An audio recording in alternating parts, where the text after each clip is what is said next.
For once in your life, stand in front of us and show yourself. Is this airfield haunted or just a flight of fantasy? Oh shit, I can't get out.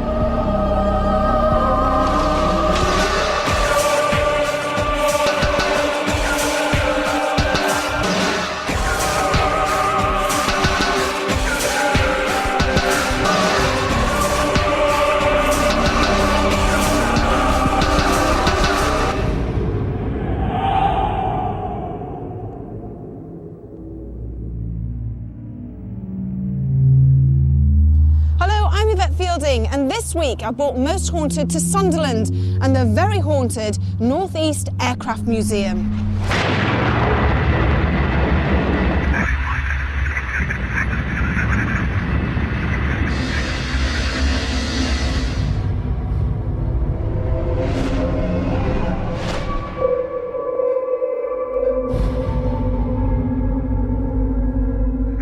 The names de Havilland, Westland and Avro Anson are all synonymous with 20th century flight, and along with the ever-imposing Vulcan bomber, all can be found at what was once Sunderland's airport.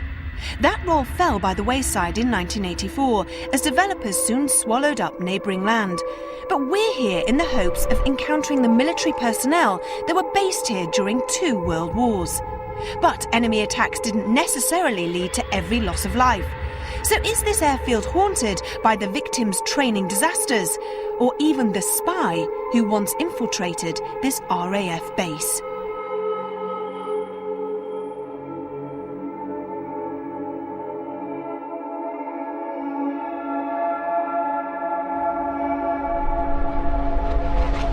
Now, if this place is as scary as believed, then you probably think it quite strange that 2 people would want to spend the night alone and in the dark. Well, that's exactly what Kath and I did last night. How scared of you are you on a scale of 1 to 10? 12 feet to the right of us.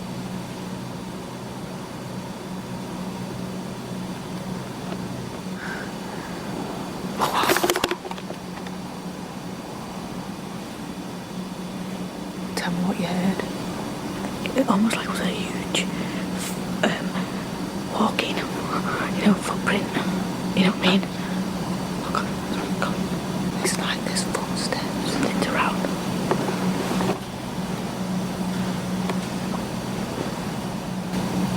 Feels like something.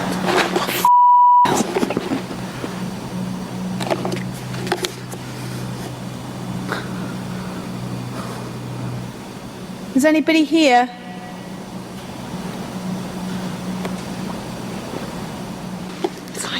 It's like we're bloody surrounded. God, this is bloody awful. And not surprisingly, it wasn't long before Kath and I had made a hasty exit. All of which bodes well for the rest of the crew as we embark on a full day's investigation of this interesting and historic location. Stones are thrown by unseen phantoms here in Hangar 1. And a German spy who stole an aeroplane from this very site is said to roam here along with the ghost of an Alsatian dog.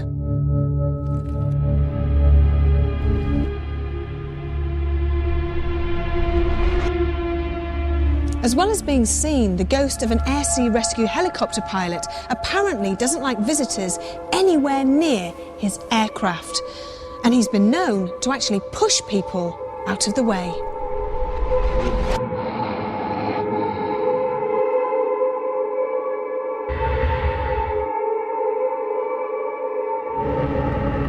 Wartime music and chatter are thought to come from a place that used to be the pilot's rest area. Poltergeist activity and dark shadows are said to plague every single hangar on this entire site.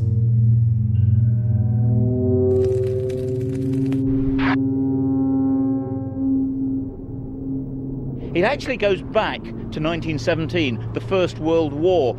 Its main claim to fame was on August the 15th, 1940.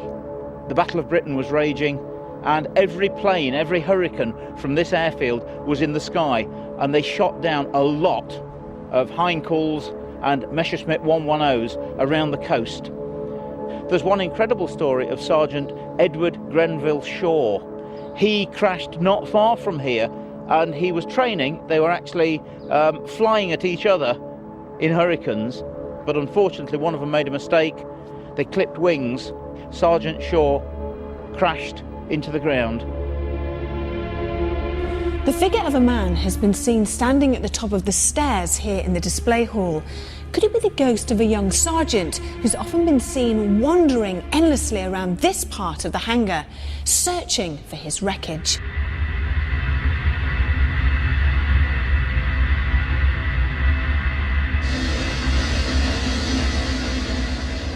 He's often been heard asking for his boots, which were left in the ground after his body was found.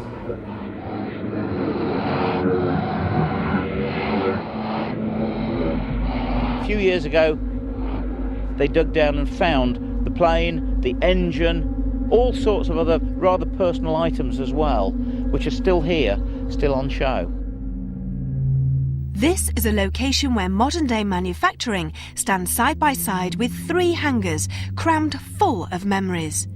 It's a scenario that instantly interests Steve Parsons, with the paranormal investigator already intent on getting the most from this museum.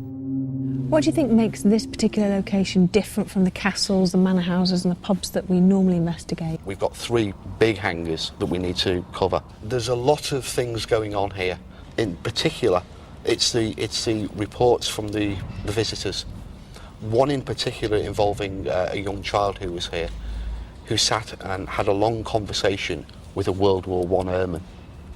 Some weeks later, a female visitor reported a conversation with the identical man.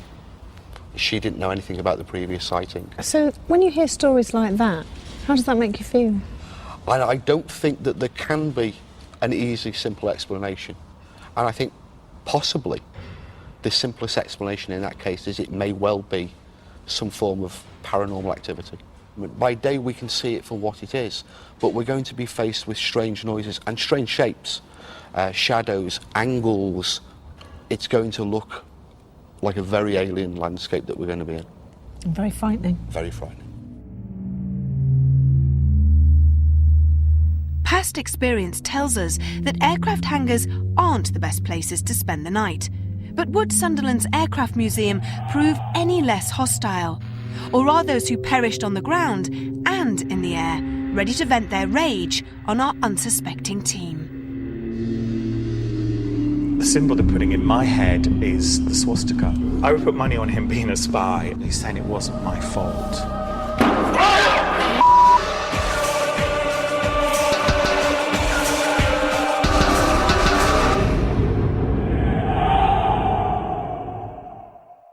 Boom.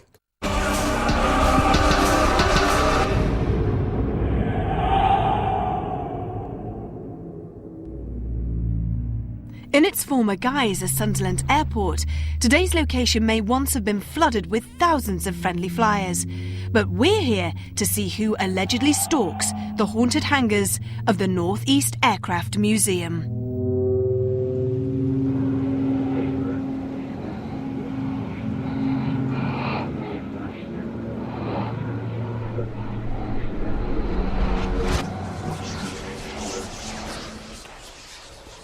Each of the site's 3 hangars contain exhibits that have their own tale to tell. And with medium David Wells and guest psychic Ian Shillito more than willing to listen, we could begin to explore this